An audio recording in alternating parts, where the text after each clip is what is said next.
యేసుక్రీస్తు శ్రేష్ఠ నామములో అపోస్తలుడైన పేతురు మనకు అందించిన మొదటి పత్రికలో 3వ అధ్యాయాన్ని చదువుకుంటూ ఉన్నాం. 3వ అధ్యాయంలో ఆయన క్రిస్టియన్ ఫ్యామిలీ, క్రైస్తవ గృహం ఎలా ఉండాలి, క్రిస్టియన్ ఫ్యామిలీ క్రైస్తవ గృహం ఎలా ఉండాలి అనే వాక్యానుసారమైన ఆదేశాలని ఇచ్చారు. మొదటిగా స్త్రీలతో మొదలుపెట్టారు. అటువంటి స్త్రీలారా, మీరు మీ స్వపురుషులకు లోబడి ఉండుడి. మొదటిగా స్త్రీలకు లోబడుట అనే ఒక అర్థం ఇచ్చారు. పౌలు గారు వ్రాసిన ఎఫెసీ పత్రికలో కూడా స్త్రీలారా మీ స్వపురుషులకు లోబడి ఉండుడి. స్త్రీలకు ప్రేమించడం బాగా తెలుసు, కానీ లోబడటం తెలీదు. కనుక లోబడండి అని వారికి ఆజ్ఞ ఇచ్చారు. పురుషులకు పని చేయటం వచ్చు కానీ ప్రేమించడం తెలియదు, కాబట్టి మీరు మీ భార్యలను ప్రేమించండి అన్నాడు. లోబడి ఉండండి. ఇంకేమన్నారు? స్త్రీలతో సాధువైనట్టును 4వ వచనంలో మృదువైనట్టునైనా గుణమును అక్షయ అలంకారము గల మీ హృదయపు అంతరంగ స్వభావము మీకు అలంకారముగా ఉండవలెను అన్నారు.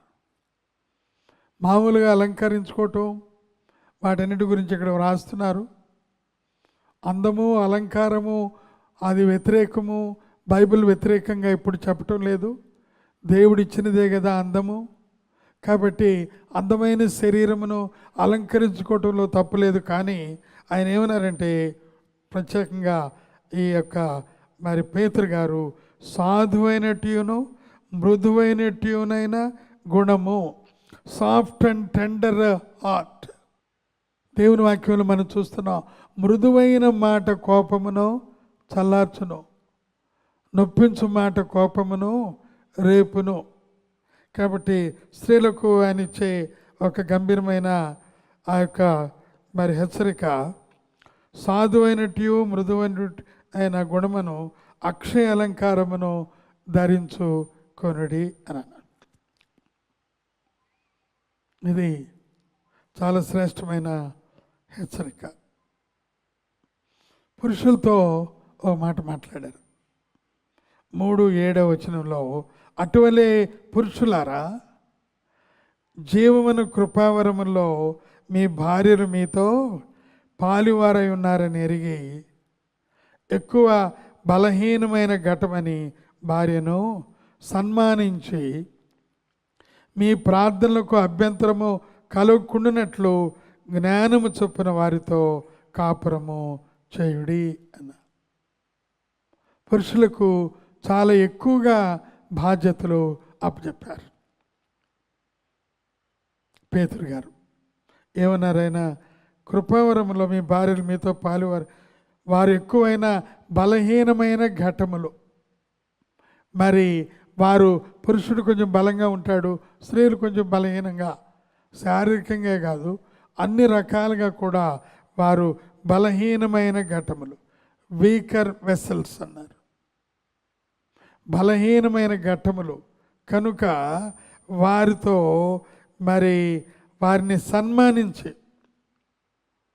వారిని ఎక్కువగా గౌరవించి, మీ ప్రార్థనలకు అభ్యంతరము కలుగకుండానట్లు జ్ఞానము చొప్పున, అనగా వారు ఏం చేయాలంట, వారిని సన్మానించాలి. తర్వాత జ్ఞానము చొప్పున వారితో నడుచుకోవాలి. అలాగే ప్రార్థనలకు అభ్యంతరము కలగకుండా చూసుకోవాలి. కాబట్టి స్త్రీలు లోబడాలని, పురుషులు జ్ఞానము కలిగి వారిని ప్రేమించాలని ఇక్కడ క్రిస్టియన్ ఫ్యామిలీ గురించి అపోస్తలుడైన పేతురు గారు అద్భుతంగా వ్రాసారు. చివరిగా 8వ వచనంలో ఇంకొక చక్కని మాట ఆయన వ్రాసారు.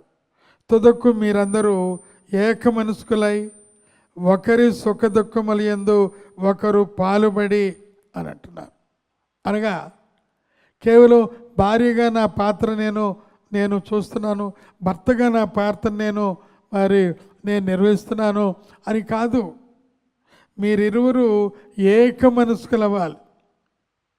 కాబట్టి భార్యగా నీవు పూర్తిగా నీ యొక్క లక్షణం అది వేరుగా ఉంటుంది, DNA వేరుగా ఉంటుంది, ఆలోచన వేరుగా ఉంటుంది, సంప్రదింపులు వేరుగా ఉంటాయి.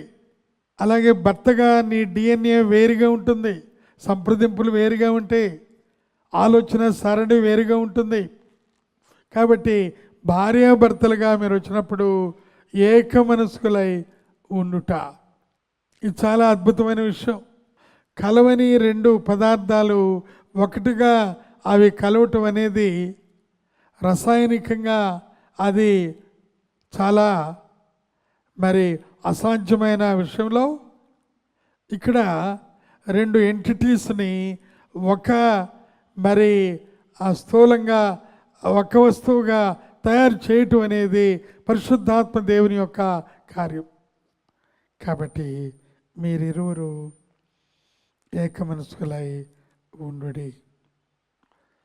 తర్వాత ప్రేమ కలిగి కరుణాచిత్తులను వినయ మనస్కులనై ఉండుడి. తర్వాత 9వ వచనంలో ఆశీర్వాదమునకు వారసులగుటకు మీరు పిలువబెడతారు గనుక కీడుకు ప్రతి కీడైనను దోషణకు ప్రతి దోషణైనను చేయక దీవించుడి.